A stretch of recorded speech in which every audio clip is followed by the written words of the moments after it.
يوم من الأيام حتى لوننا وشكلنا.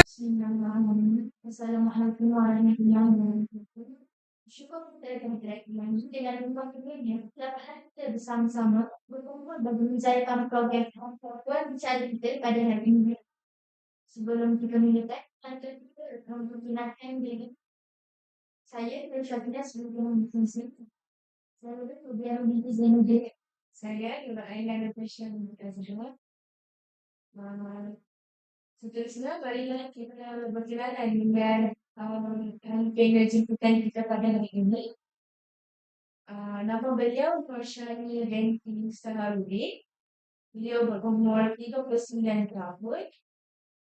Tinggal di Seksyen 30 Shah Alam. Berjawatan sebagai guru agama Islam di SMK UST Rahmat dan mempunyai pengalaman mengajar selama 16 tahun. Kita akan teruskan kepada topik kita pada hari ini, iaitu pergaulan bebas dalam agama Islam. Apa itu pergaulan bebas? Pergaulan bebas ialah proses pergaulan dengan orang lain tetapi melepasi ikatan pergaulan. Pergaulan bebas sering dikaitkan dengan sesuatu yang negatif seperti seks bebas, kehidupan malam dan lain-lain. Memang istilah ini diadaptasi dari budaya barat di mana orang bebas untuk melakukan hal di atas tanpa takut mengalami norma-norma yang ada dalam masyarakat. Berbeza dengan budaya timur yang menganggap itu adalah hal yang biasa, kebiasaan yang seringkali kita mendengar tentang jauhi pergaulan bebas. Pada masa kini, penyimpangan dan masalah seksual khusus di kalangan remaja semakin membingungkan. Pergeseran kepahaman seperti dosa masing-masing kampung, umur masing-masing jaga, membuatkan masalah dosa dan zina sesuatu yang mula dipandang remeh. Penyimpangan seks keiring zina sesuatu yang amat keji dan mesti dihindari.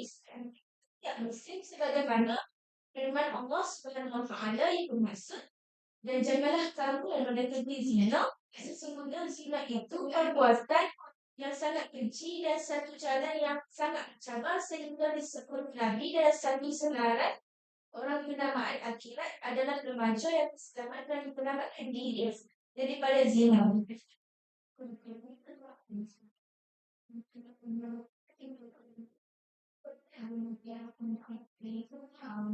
Pada pandangan saya, apa yang kita boleh bicarakan tentang jaga kubur masing-masing.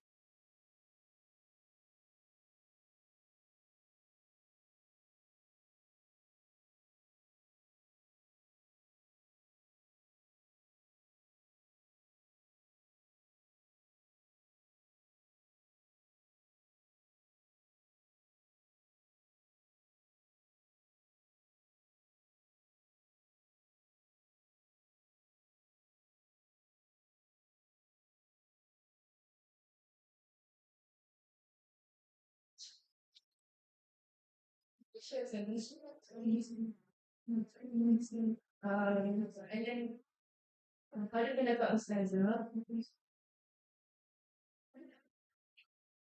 ada pandangan Ustazah,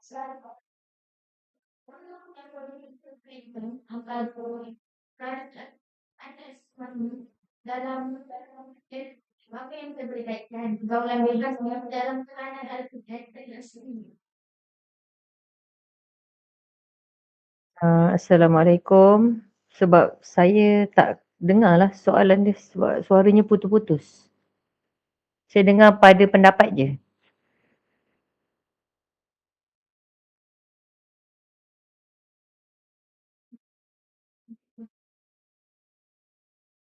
Mungkin boleh type kot dekat ruangan chat tu. Soalannya tak clear. Saya dengar cuma pada pendapat je. Pada pendapat Ustazah, Mhm. Bagaimana kaitkan pergaulan bebas dengan peranan Al-Quran dan As-Sunnah? Mengaitkan Orang dan kopi dan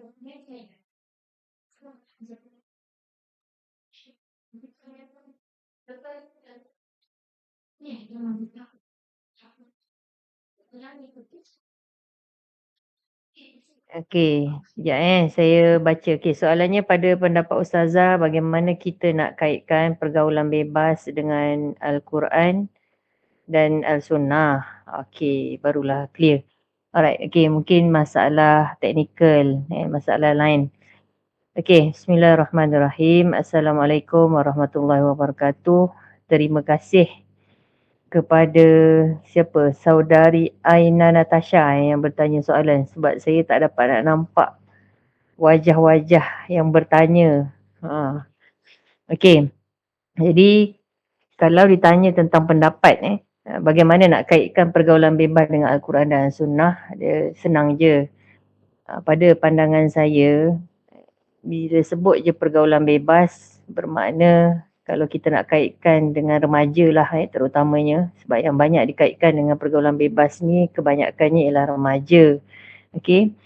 Sekiranya mereka bebas bergaul, bermakna boleh jadi Al-Quran dan Sunnah itu jauh daripada diri remaja itu sendiri. Sebab kalau seseorang itu dekat dengan Al-Quran dan As-Sunnah, insya-Allah biasanya pergaulan bebas ini tidak akan berlaku dengan sewenang-wenangnya. Okey. Boleh dengar tak dengan jelas? So itu jawapan untuk soalan yang pertama tadilah.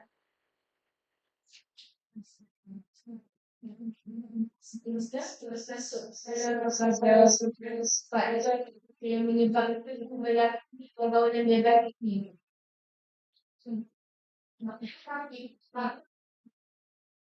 Lemak, baik pergaulan bebas dia mempunyai iman, kita orang yang mempercayakan agama dan mendorong seseorang itu menguasai nafsu daripada memberikan akal pikiran yang waras.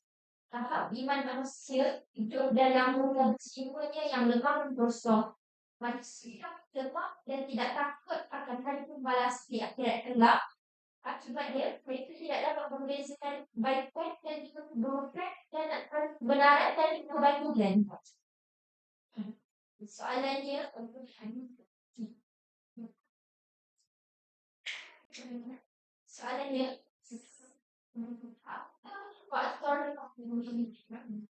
faktor lain yang mendorong pada terjerumus seseorang ke dalam pergaulan bebas. Okey, yang saya dengar tadi soalan yang kedua tu ialah apakah faktor-faktor yang mendorong seseorang terjebak dengan pergaulan bebas, betul? Okey, kalau ditanya tentang faktor-faktor, faktor ni dah tentulah ada banyak. Okey, kalau dalam dunia pendidikan yang saya lalui, terutamanya berkaitan dengan murid-murid atau remaja di peringkat sekolah menengah ni antara umur 13 hingga 17 tahun ni, salah satu yang paling ketara atau yang paling utama ialah yang mendorong kepada berlakunya pergaulan bebas. Okey, yang pertama ialah kurangnya didikan agama itu sendiri sejak dari awal. Sebab tu disebut melentur buluh biarlah dari rebungnya. Tapi apa yang berlaku pada hari ini, contohnya macam saya sendiri mengajar di sekolah menengah harian biasa. Okey, yang kita nampak faktor pergaulan bebas ini berpunca sebab kebanyakan remaja ini tidak tahu apa yang dibuat, apa yang dilakukan itu sesuatu yang menyalahi hukum syarak. So maknanya dia tak perasan yang dia ni melanggar hukum syarak. Okey, maklumat itu tidak sampai sebab dari sekolah rendah mereka hanya dihantar untuk menuntut ilmu akademik sahaja di sekolah kebangsaan lah terutamanya. Di sekolah agama maknanya tak pergi ke sekolah agama. Okey, antara faktor-faktor anak-anak ini tidak dihantar ke sekolah agama ialah yang paling ketara kebanyakan ibu bapa macam saya mengajar di bandar dan juga di pinggir bandar lah, di kawasan ni dia pertengahan. Okey. Kebanyakannya kerana ibu bapa sibuk dengan kerjaya masing-masing. Okey, itu satu. Jadi mungkin pagi boleh dihantar anak-anak ni ke sekolah kebangsaan, tetapi pada waktu tengah hari anak-anak ni dijemput oleh van transit. Jadi mereka kekal duduk di tempat-tempat transit seperti Taska, Tadika dan sebagainya lah. Okey, jadi pergi ke sekolah agama, nak menuntut ilmu agama daripada sekolah rendah sejak daripada darjah 1 tu memang tak ada. Kebanyakan peluang pula kota di pinggir bandar dan juga bandar untuk menghantar anak ke sekolah agama ni kebanyakannya agak terhad. Mereka sekolah-sekolah agama ni, Kafar dan sebagainya kalau di negeri Selangor, dia lebih kepada didirikan di bangunan-bangunan berhampiran masjid dan sebagainya. Jadi kadang-kadang permohonan untuk masuk ke sekolah agama tu tinggi pada satu-satu tahun. Mungkin permohonannya dalam 3 hingga 4,000. Tetapi kelas yang dapat menampung murid untuk belajar agama di peringkat sekolah rendah untuk satu-satu tahap itu hanya 2 hingga 300 sahaja. Okey, itu yang menyebabkan banyak remaja terutama yang duduk depan mata saya lah, mereka memang tidak diberi pendedahan tentang agama. Itu satulah. Yang keduanya tadi faktor ekonomi. Ibu ayah sibuk bekerja sehingga mereka tidak ada pilihan. Nak hantar anak mengaji Al-Quran pun kena bayar. Semuanya faktor ekonomi lah. Dan akhirnya mereka tidak ada pilihan. Kononnya mereka berharap mereka dapat meluangkan sedikit masa untuk bersama-sama dengan anak-anak untuk belajar mengaji dan sebagainya. Tetapi disebabkan kekangan masa dengan trafik jam bila balik kerja, so sampai rumah dah penat dan sebagainya, maka pendidikan agama itu memang tidak terlaksana sama ada secara formal ataupun tidak formal. Jadi ini adalah faktor utamalah yang mendorong kepada pergaulan bebas. Di samping faktor-faktor sampingan seperti bila dah kurang didikan agama, mereka mudah terpengaruh dengan rakan sebaya pun ya. Kemudian sekarang ni faktor lain yang banyak mendorong, dahlah kurang pendidikan agama, terpengaruh pula dengan rakan sebaya dan terpengaruh pula dengan media sosial. Media sosial ni pun boleh dikatakan hampir setiap anak terutama remaja mereka akan memiliki telefon bimbit. Okey, sama ada yang canggih ke yang tak canggih ke, tapi semuanya mudah untuk mengakses media sosial. Jadi daripada media sosial, konten-konten media sosial, mereka mudah terjebak dengan aktiviti-aktiviti yang tidak bermoral.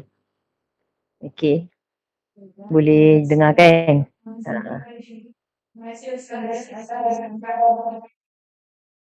Okey.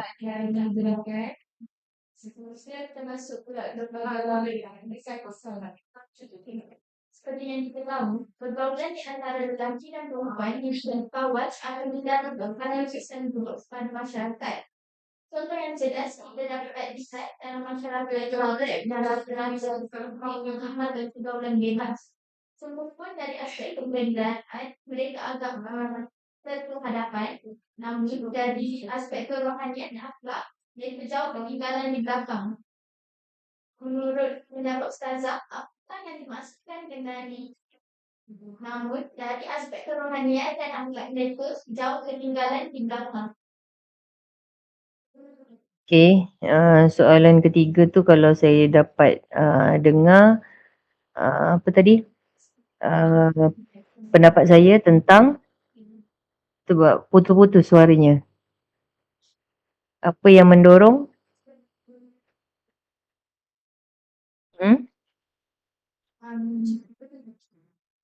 Apakah yang dimaksudkan dengan aspek kebenaran mereka atau keterhadapan?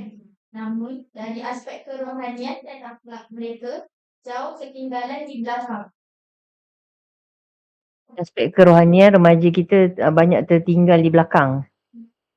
Okey, yang pertamanya dah tentulah disebabkan oleh apabila kurangnya didikan agama tadi dan kemudian anak-anak ini banyak dibesarkan dengan budaya kehidupan seharian yang tidak mencontohi sunnah Rasulullah. Itu yang paling ketaralah. Sebab kita sebagai seorang Muslim, sebaik-baiknya kan, contoh yang terbaik kita adalah Rasulullah Sallallahu Alaihi Wasallam. Itu sudah pasti. Tapi apa yang berlaku sekarang eh sudahlah ketinggalan dari segi didikan agama itu sendiri. Jadi akhlak dan moral itu tidak terbina dari kanak-kanak, sejak kanak-kanak lagi. Jadi bila dah remaja ni biasanya bila dah banyak sangat dan terbiasa dengan pengaruh-pengaruh luar, pengaruh rakan sebaya, susah untuk dibentuk menyebabkan kadang-kadang apabila diberi nasihat susah untuk diterima oleh anak-anak ni. Itu menyebabkan dari aspek kerohanian, maksudnya tidak terbina tau. Dia punya jati diri sebagai seorang Muslim yang baik, sebagai seorang Muslim yang hebat, itu tidak terbina sejak kecil. Melainkan anak-anak ini apabila masuk ke sekolah menengah, sebab kalau di sekolah menengah sekalipun, mereka hanya belajar agama dalam seminggu mungkin dalam 3 jam sahaja. Itu pun dalam silibus pendidikan Islam. Saya merujuk kepada murid-murid yang mendapat pendedahan yang sangat sikit lah. Maksudnya di sekolah menengah harian biasa. Kalau yang masuk ke sekolah agama tu mungkin mereka akan belajar lebih lah tentang pendidikan Islam ni. Tapi kalau di sekolah, sebab yang banyak terjebak dengan pergaulan sosial ni, yang sehingga melahirkan anak dan sebagainya. Ialah kebanyakannya memang tidak mendapat pendidikan agama yang formal, yang apa, jadi kebanyakan mereka ni akan masuk ke sekolah menengah harian biasa. Okey.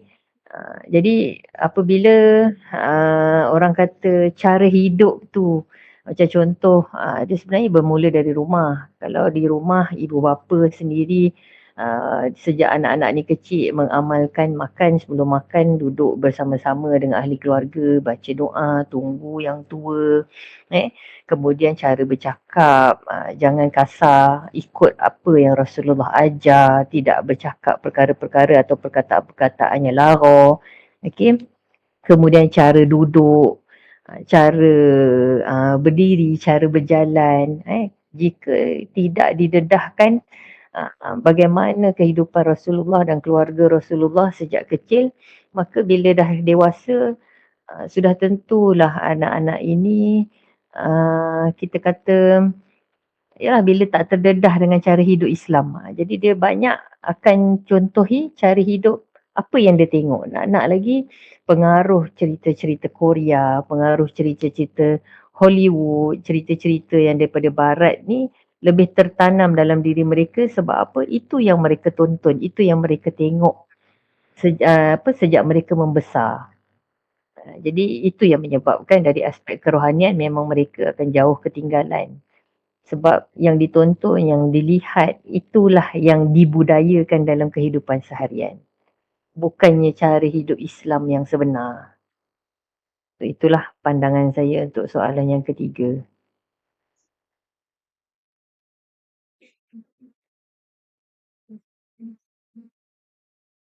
Masih sama sekarang sampai ke besar dalam minus.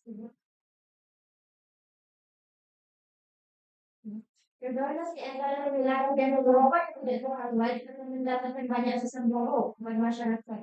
Contoh yang jelas dapat dilihat dalam masyarakat barat yang laki-laki segala bebas. Semua pun dari aspek kebendaan mereka agak terhadapan namun dari aspek kerohanian dan akhlak mereka yang ketinggalan di belakang.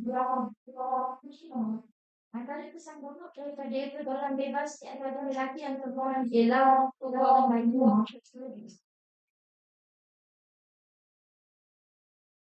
Remaja terlibat dalam pergaulan bebas akan menjalankan hubungan di luar tabi'i. Hal ini menyebabkan remaja perempuan berani segera berkahwin. Dalam situasi tersebut, remaja yang tentang pegangan agama akan menjadi tidak berperi kemanusiaan lalu membesarkan anak yang baru dilahirkan pada tempat seperti kandas Allah sampah, depilapang dan sebagainya. Apa yang soalan pertama, apa yang mendorong mereka untuk melakukan perbuatan seperti ini?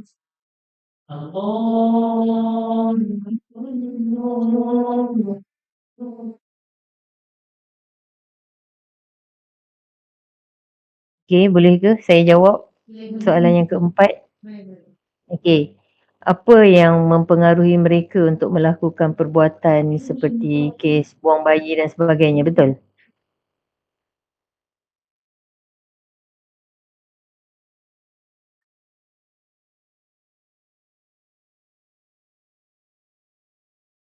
Boleh jawab ke?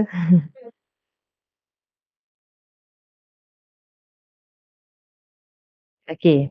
Kalau ditanya tentang apa yang mempengaruhi mereka. Satu, bila seseorang itu secara dengar? Okey, boleh. Okey. Baik, Riani Zainuddin. Okey, saya jawab Baik, kalau ditanya apakah faktor yang menyebabkan kadang-kadang bila dia dah melakukan satu-satu kesilapan ataupun kekurangan atau melanggar hukum syarak seperti melahirkan anak akibat daripada hubungan di luar tabi'i tadi kan. Okey. Dah tentulah kadang-kadang desakan ataupun rasa terpaksa untuk mengelakkan diri daripada rasa malu, kemudian tak tahu nak berhadapan dengan masyarakat bagaimana. Lepas tu takut hilang rasa percaya daripada keluarga, nak menjaga aib sendiri, menjaga aib pasangan yang belum lagi sah. Sebenarnya perkara-perkara ini berpunca daripada akibat daripada tidak berfikir dulu sebelum melakukan sesuatu. Macam mana? Okey. Jadi ini berlaku sebenarnya di tempat saya mengajar. Kita nampak anak-anak ni depan mata kita seolah-olahnya memang anak-anak yang baik lah. Sewaktu kita mengajar, kita nampak dan kita dapati semua yang kita didik itu kita dah berikan dengan sepenuh perhatian, didikan yang baik. Tapi kebanyakan ni adalah datang daripada broken family. Dan pernah berlaku bukan sekali, bukan dua kali. Seorang kawan kepada remaja, anak murid saya ni datang mengadu pada saya. Maknanya selepas tamat tingkatan 5 tu, mereka ni kononnya pergi bekerja. Bekerjanya di mana? Di kilang. Kenapa di kilang? Kerana biasanya anak-anak yang mudah terjerumus kepada gejala sosial yang hebat-hebat ni sehingga melahirkan anak dan sebagainya. Mereka ini bukanlah dalam kalangan yang orang kata pegangan agamanya agak kuat. Bahkan kadang-kadang solatnya pun tidak dijaga. Walaupun tahu solat tapi tak jaga. Menyebabkan bila iman tu rapuh, akhirnya tahu diri tu mengandung. Okey, yang kerap berlaku saya ingat yang pertamanya mereka sanggup menggugurkan kandungan itu semata-mata untuk mengelakkan diri daripada tak dapat pergi kerja. Okey, pernah berlaku kepada yang terdekat lah yang berlaku. Dia tahu je dia mengandung, dia akan berada dalam keadaan yang 50-50.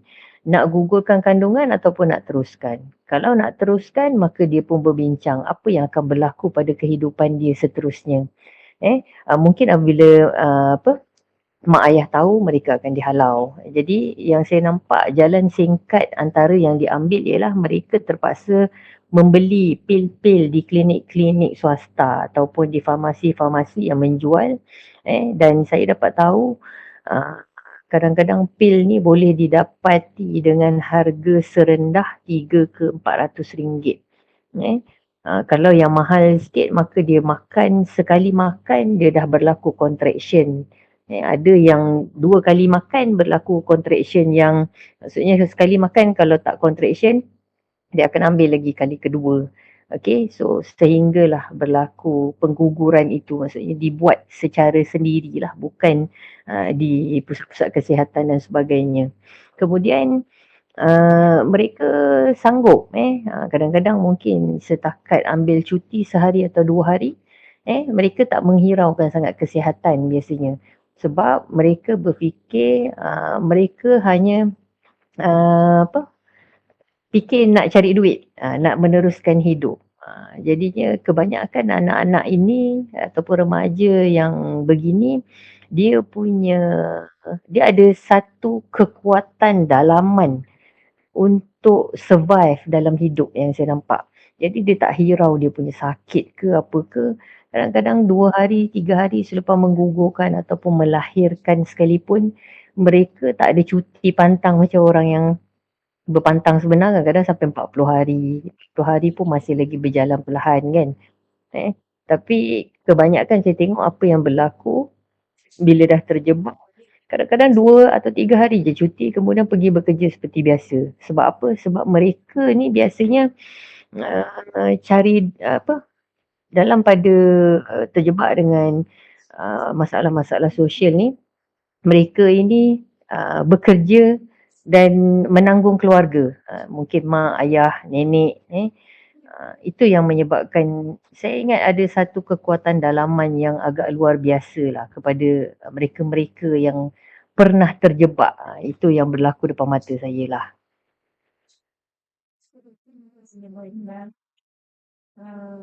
Terima kasih Ustazah. Mungkin juga soalan terakhir dari kami.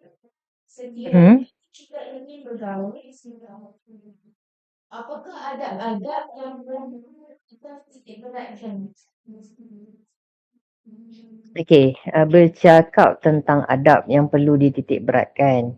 Pesanan saya, jika boleh dijadikan sandaran terutama kepada anak-anak yang sedang belajar di peringkat IPT dan sebagainya, sebab ilmu dan maklumat ni perlu disebarkan. Tanggungjawab yang sebenar ialah kepada dah tentulah ibu bapa atau penjaga. Okey, kita semuanya bermula daripada rumah sebenarnya. Maknanya di rumah tu, amalan-amalan yang dibuat yang pertama sekali dah tentu-tentulah solatnya perlu dijaga. Maknanya kalau ada dalam ahli keluarga di rumah yang tidak menjaga solat, kita kena sentiasa saling ingat mengingatkan. Kemudian barulah apabila didikan dari rumah itu, didikan seperti mana yang dianjurkan oleh Islam, bila anak ini bebas ke sekolah kan, sebab ke sekolah tidak ada pemantauan daripada ibu bapa pun, guru-guru pun memantau tidaklah 24 jam kan. Sebab anak-anak ini akan banyak masanya bersama-sama dengan kawan-kawan. Jadi apa pun semuanya bermula dari rumah, dan ibu bapa sepatutnya menjadi contoh teladan yang baik, uswatun hasanah, contoh yang baik seperti mana yang selalu diberikan oleh Rasulullah sallallahu alaihi wasallam dalam menjaga keluarga baginda. Okey. Kemudian kebanyakan daripada kita sebagai seorang muslim, kadang-kadang kita tak sedar, bukan solat je perlu dijaga, tapi bab ilmu fardu ain. Fardu ain ni selain daripada solat, maka mengajilah yang paling utama. Bila anak-anak ini dekat dengan Al-Quran, biasanya dia tidak akan mudah terpengaruh dengan perkara-perkara yang melanggar hukum syarak lah. Apa antara perkara-perkara besar yang perlu anak-anak ini tahu sejak dari kecil? Contohnya hubungan, perlunya menjaga hubungan dengan Allah. Itu paling penting. Anak-anak ni dididik sejak dari rumah, hubungan dengan Allah tu penting, maknanya solat jaga, puasanya jaga. Kemudian yang kedua, anak-anak ni perlu diberi penegasan pentingnya menjaga hubungan dengan ibu dan bapa. Maknanya cara bercakap dengan ibu ayah tak boleh tinggi suara walau apa pun alasannya, melainkan ibu dan ayah itu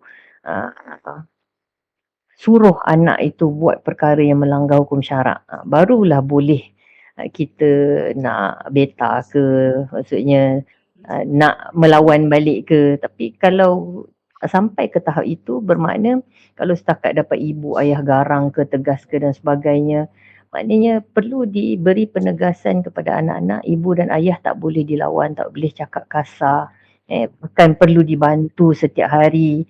Okey. perlu anak-anak ni perlu dijelaskan dari rumah, tanggungjawab itu dah mesti dibuat. Tanggungjawab sebagai seorang anak, bukanlah kata di rumah tu basuh pinggan, basuh kain, apa semua tu tanggungjawab mak. Kita perlu dedahkan bahawa dalam Islam, anak-anak ini tugas dia ialah menghormati, selain daripada menghormati ibu ayah, berkasih sayang dan sebagainya, dia perlu membantu juga meringankan beban ibu ayah supaya mereka ini terbiasa. Cara hidup Islam begitulah, maknanya saling bantu-membantu, berkasih sayang dan sebagainya, apa pun semuanya bermula daripada rumah.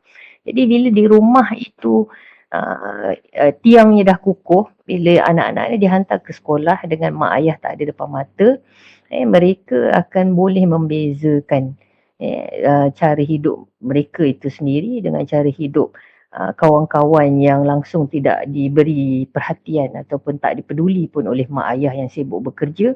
Jadi dekat situ anak-anak ni dah ada benteng. Tapi kalau di rumah pun mak ayah sibuk bergaduh, bercakap soal tak cukup duit dan sebagainya depan anak tanpa batasan, kemudian bercakap kasar dan sebagainya, apatah lagi bila anak berada bersama dengan kawan, dia bercerita, dia bersembang, maka ditokok tambah pula oleh rakan-rakan kan yang ada, maka benda ini boleh menyebabkan iman anak tu goyah.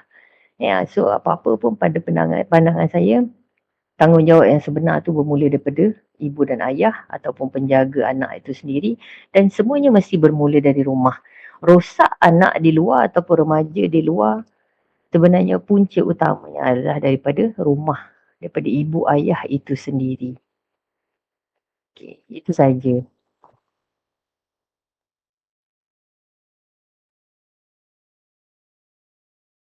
Simpulkan daripada hasil berbicara bersama kami.